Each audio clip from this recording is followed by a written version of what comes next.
Minha alma engrandece o Senhor, e o meu espírito exulta de alegria em Deus, meu Salvador. Queridos irmãos e irmãs, Maria é imagem da igreja orante. Maria é modelo de vida de oração para cada um de nós. E hoje nós somos chamados a olhar para essa temática, a temática desta noite.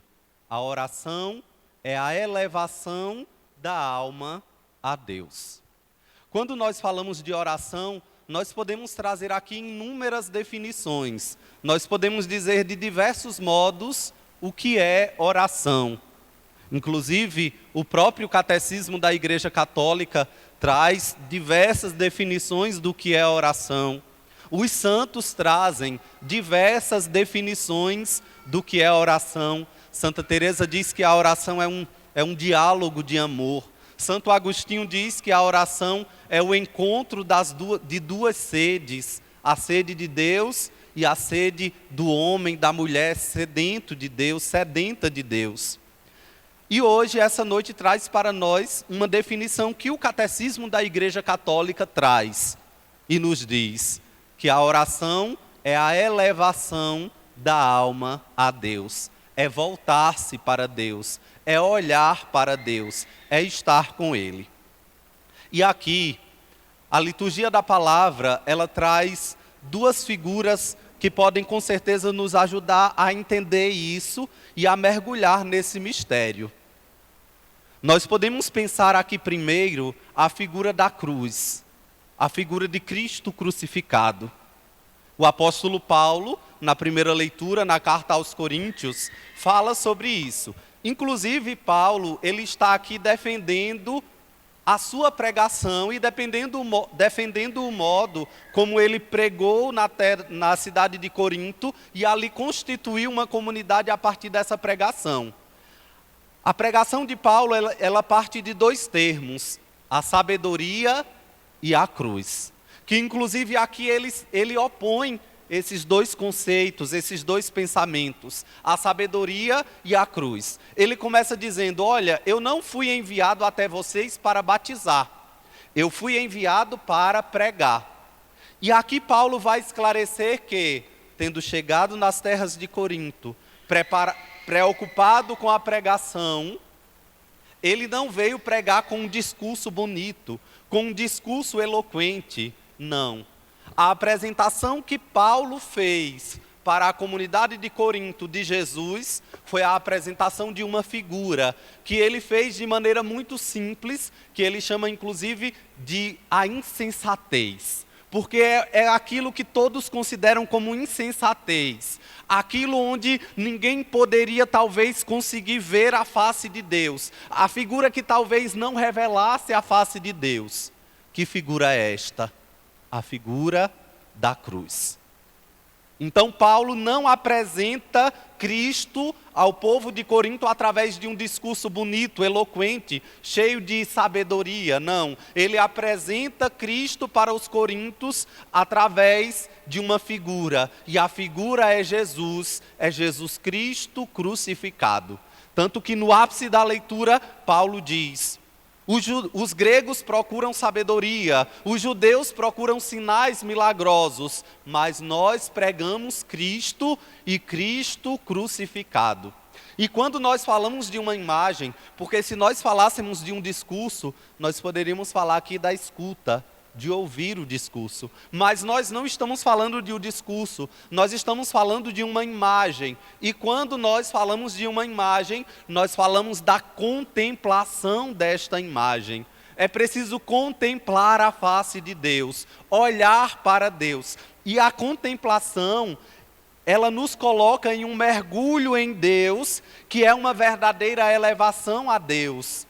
Aqui é um dos níveis da oração, e o nível mais profundo da oração é o nível da contemplação, porque na contemplação, a contemplação é o momento da oração onde não somos mais nós que conduzimos a oração. Não somos nós que falamos, não somos nós que meditamos, no sentido de ficar olhando ou refletindo figuras. Não, na contemplação, nós simplesmente mergulhamos em Deus e deixamos que Ele nos conduza, que Ele nos mostre, que Ele fale a nós, que Ele fale aos nossos corações, que Ele fale aos nossos ouvidos.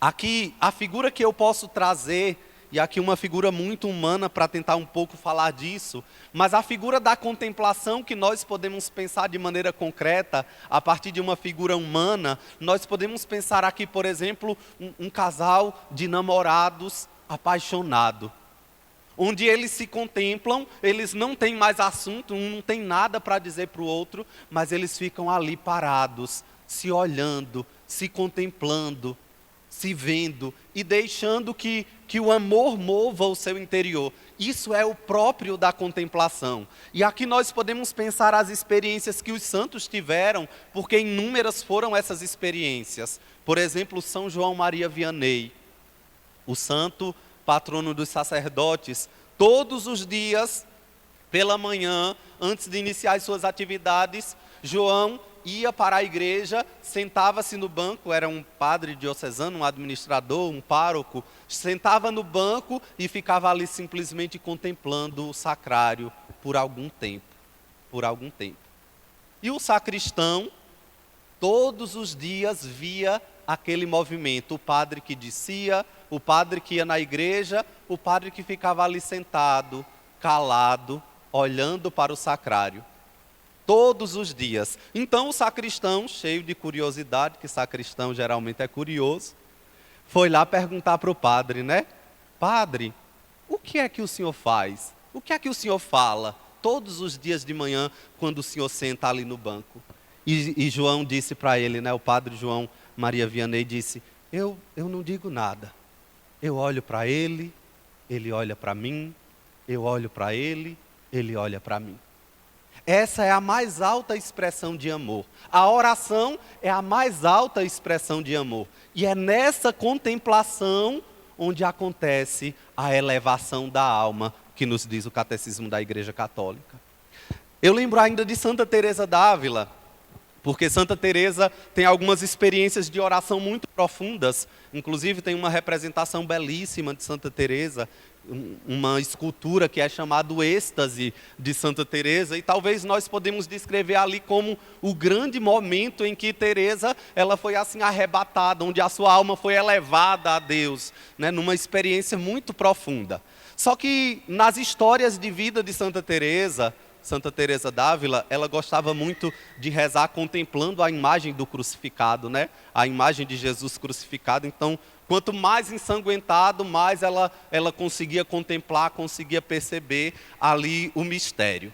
Só que um dia Teresa, no convento, foi para o seu momento de oração na capela, e sabe aquele momento onde a gente não consegue rezar, onde a gente fica inquieto, porque a oração ela é assim, ela é dinâmica. Tem dias que a gente consegue ali sentar, contemplar, rezar, a gente sente o corpo, sente na alma os efeitos daquela oração.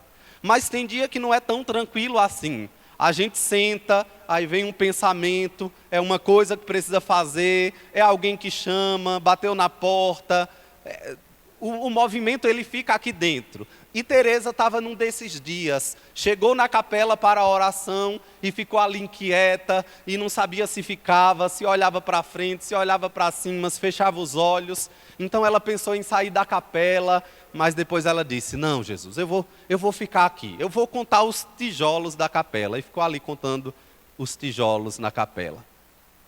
Esse tempo de secura espiritual na vida de Teresa passou, e em um outro momento, onde ela estava com tamanha proximidade e intimidade com Jesus, então ali num diálogo de amor, numa oração profunda, ela perguntou a Jesus, Jesus, quando foi que a minha oração mais te agradou? E Jesus disse para ela, foi aquele dia que você contou os tijolos da capela. Muitas vezes, o que nós precisamos em nossa vida de oração não é repetir palavras bonitas, é simplesmente estar com Jesus, permanecer com Ele, estar na presença dEle, mesmo que exista uma tempestade dentro de nós. E principalmente quando existe uma tempestade dentro de nós, é se colocar na presença dEle, estar na presença dEle, ser presença com Ele, mesmo que nós não sintamos nada. Mas a fé nos faz perceber que Ele está ali. Mesmo que não sintamos um arrepio, mesmo que não sintamos o coração arder, a elevação da alma acontece quando nós nos colocamos na presença do Senhor, com tudo aquilo que nós podemos nos colocar. É como a história das virgens que nós ouvimos no Evangelho. 10 virgens, 5 eram previdentes e 5 eram imprevidentes. Na hora que o noivo chegou, na hora que chegou a notícia, o noivo está chegando, as imprevidentes estavam sem óleo, as previdentes estavam com o óleo. O nosso encontro definitivo com o Senhor é como o dia em que o noivo está chegando. É o dia do nosso casamento definitivo com Jesus. O nosso encontro definitivo com Jesus. E a nossa preparação para esse grande dia, para a chegada do noivo, é exatamente o óleo que guardamos. E o óleo que guardamos é a nossa oração. Agora a pergunta é, estamos sendo previdentes ou imprevidentes?